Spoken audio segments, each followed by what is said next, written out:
நம்ம டிவிக்கே கொடியை எடுத்துக்கிட்டு கிட்டத்தட்ட வந்து 10,812 கிலோமீட்டர் இதோட நடந்து வந்திருக்கேன்.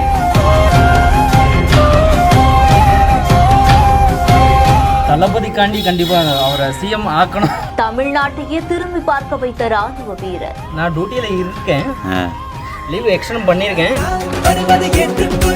மாற்றம் கண்டிப்பா வேணும், அதுக்காக தான் இது எல்லாமே. இன்னும் முதல்ல கட்சிக்கு வந்திருக்காரு, அவரோட கொடியை நம்ம உலகம் மட்டும் பரப்பணும், மற்றபடி நம்ம தமிழ் இன மக்களை சந்திக்கணும்னு சொல்லிட்டு இந்த வாக் பண்ணிக்கிறேன். தாவேக கொடியுடன் மாநிலம் முழுவதும் நடைபயணமா?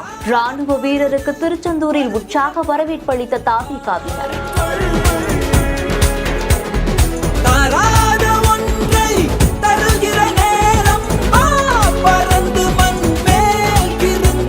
தமிழக வெற்றி கழகத்துடைய கொடியை இந்தியா முழுவதுமே வெளியே காட்டணும் அப்படிங்கிறதுக்காகவே ராணுவ வீரரான பாலமுருகன் அப்படிங்கிறவரு இந்தியா முழுவதுமே இருக்கக்கூடிய பல்வேறு மாநிலங்களுக்கு நடைபயணம் செஞ்சுட்டு வராரு.